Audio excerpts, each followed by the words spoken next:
and the game never resolves itself. And you try and try. This is what Johanna's mother is doing. Trying and trying and trying. But she's still angry at the Pope. Still trying to find her position in a logical system. And listen, I mean no disrespect. Because I want Catholicism to work for people. And because it's Mother's Day, let's speak clearly about this. It will work when the Pope understands that priests must marry before they're qualified to teach the people. This is a human madness that has come upon us, where somehow we've given the qualification to womenless men to tell the world what is truth and what is God. So when a woman can become a priest or a priestess, when a priest marries and successfully conducts a life of intimacy with a woman, right, then he's qualified to teach. You have to surrender to woman, which is surrender to God, And a woman surrenders to man, which is surrender to God. This is the spiritual responsibility that the whole weight of doctrine is trying to bypass, right? But it is our responsibility. And this is, on Mother's Day, just let us say, this is why our mothers are suffering, right? Because they're not acknowledged. They're not felt. They're not surrendered to. Say that on Mother's Day in this deep Catholic world. Meaning, no disrespect to the faith that people feel in that vehicle of spirituality, that vehicle of the great tradition, the vehicle of Christ himself, and that great tradition, that great love, where people are working in that system, trying to feel what there is to feel, trying to enjoy what God has given them in that system. Fair enough, and great respect and great honour to all those people. Right? But I'm just making a clear, emphatic statement that not until the priesthood surrenders to the feminine in equalness and mutuality that they can marry and so on and so forth. You know what I'm saying. And this is a clear message to this world, and you all know it.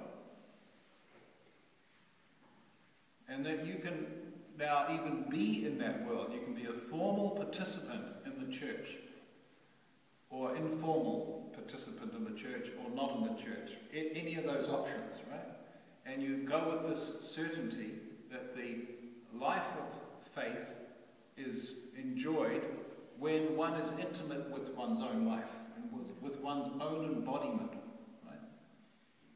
In the quality of the embodiment, that is strength, that is receptive, that is male-female, that is mother-father in our own system. Right? And then you can enjoy an intimacy with another as strength that is receptive with another. Right? Then you will be enjoying what Jesus was talking about. Right? Not until then. See, this is what I mean. The full system, the whole pack of cards must be presented. Not a partial pack of cards. Playing with what womenless men have been presenting as truth and the way. It never resolves itself. Never. Struggle, struggle, struggle, then die. Yeah. No, I say it sincerely on Mother's Day because I saw my own mother do this, you see. And so what was given to her? I was saying that when I came into this world, my mother was suffering. And I bet your mother is suffering too. Because they haven't been acknowledged. They have not been surrendered to as the feminine force of reality itself, of life itself. In the mutuality of life, of the man and the woman. This is called sex, isn't it?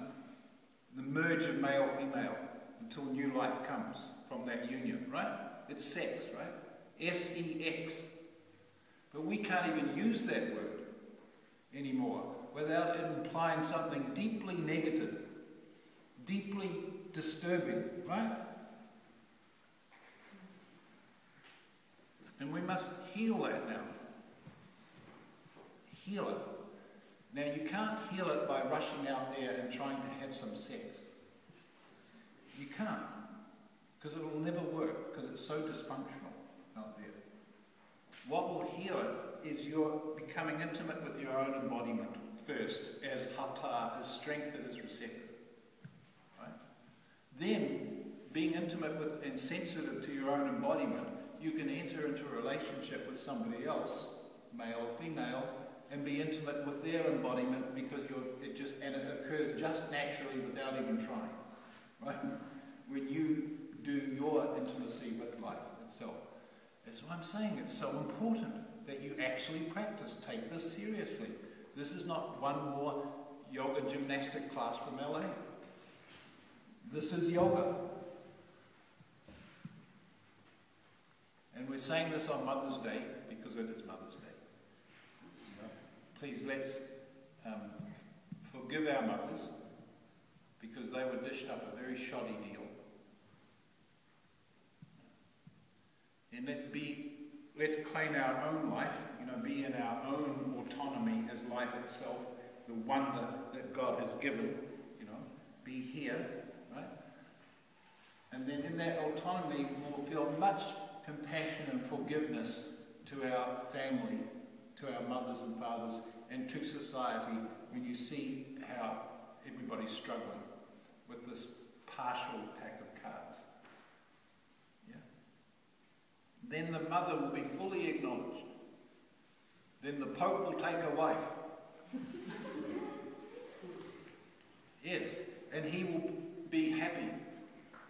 He won't be, putting out these disturbed affirmations to all the people about what they should be doing or not doing with sex and all the rest of it, And his wife would be of equal and opposite status and visibility to him. Imagine what kind of culture that would have created. Imagine that. Wouldn't it be wonderful? If the priests turned up with women who were their equal and opposite, and they both pronounced truth in God and demonstrated mutuality, And I'm saying, I'm just praising, excuse me,